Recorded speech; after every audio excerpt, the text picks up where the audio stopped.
भगवान श्री कृष्ण को विष्णु का अवतार माना जाता है।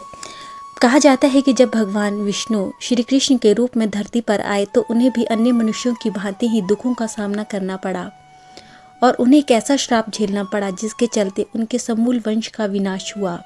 क्या आप जानते हैं कि ऐसा क्या हुआ जिसके कारण गंधारी से मिले श्राप के कारण भगवान श्री कृष्ण का अंत हुआ और उन्हें अपनी देह का त्याग करना पड़ा? आइए जानते हैं। महाभारत के युद्ध में श्री कृष्ण की भूमिका अत्यंत महत्वपूर्ण रही। महर्षि वेदव्यास ने महाभारत की कथनी को 18 खंडों में लिखा, परंतु इसके 8वें अध्याय मौसल पर्व के नाम से जाने जाते हैं। इस पर्व में भगवान श्री कृष्ण के मानव रूप को छोड़ना और उनकी मृत्यु के पश्चात उनकी द्वारका नगरी के साथ घटी घटनाओं का वर्णन है। कहा जाता है कि कुरुक्षेत्र के युद्ध की समाप्ति पर जब पांडवों की जीत हुई तो उस समय वे खुश नहीं थे, बल्कि युद्ध से हुई भयंकर तबाही को देखकर उनका मन विचलित था। युद्ध के बाद श्री कृष्ण पांडवों के साथ गांधारी और धृतराष्ट्र के पास पहुंचकर वे चाहते थे कि दुर्योधन की मृत्यु पर शोक जाहिर करना और क्षमा मांगना। गांधारी उस समय अपने पुत्रों की हत्या का असली कारण पांडवों को ना समझकर श्री कृष्ण को मानने लगी थी, क्योंकि वे जानती थी कि यदि भगवान श्री कृष्ण चाहते तो वे इस भयंकर तबाही और युद्ध को रोक सकते थे।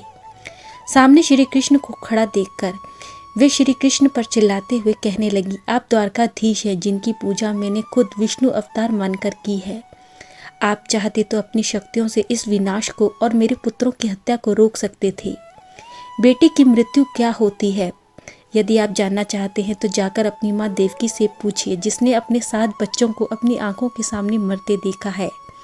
इसके बाद गांधारी ने कृष्ण को श्राप देते हुए कहा, यदि भगवान विष्णु के प्रति मेरी आस्था सच्ची है और निस्वार्थ भाव से मैंने अपने पति की सेवा की है तो मैं आपको श्राप देती हूँ कि आज से ठीक 36 वर्ष बाद तुम भी इस धरती पर जीवित नहीं रहोगे।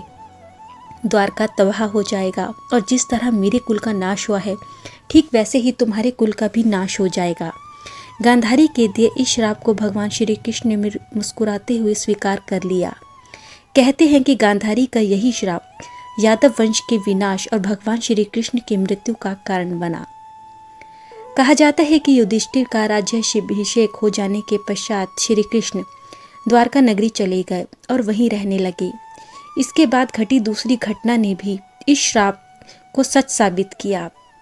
कहा जाता है कि दूसरा श्राप उनके ही पुत्र सांबा को ऋषि मुनियों द्वारा मिला, जिससे उनके कुल का विनाश और अधिक पूर्ण रूप से संपन्न हुआ।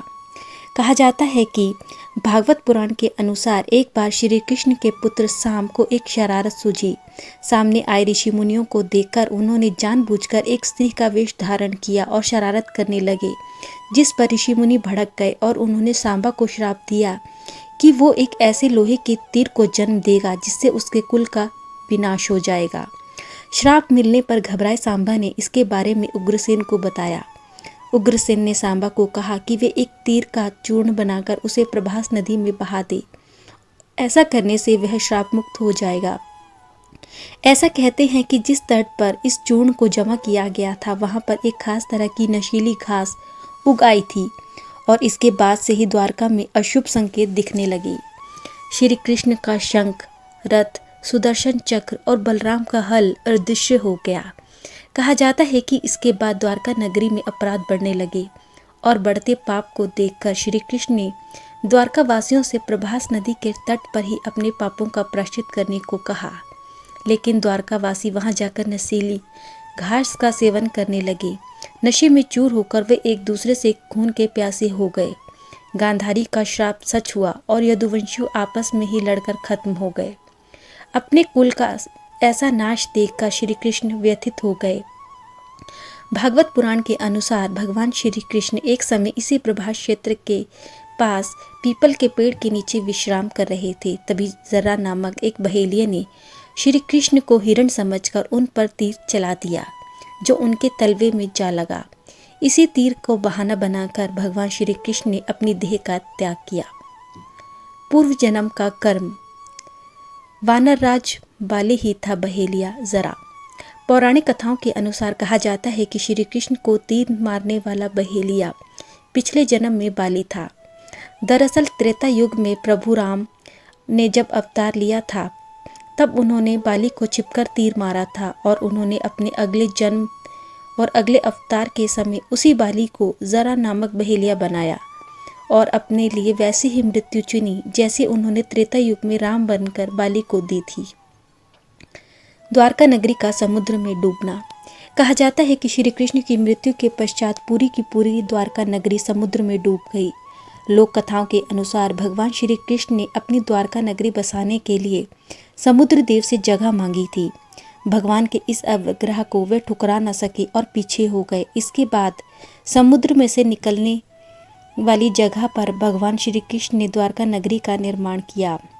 माना जाता है कि श्री कृष्ण की मृत्यु के पश्चात अर्जुन सारे बचे यदुवंशियों और गोपियों को बचाकर इंद्रप्रस्थ ले गए थे।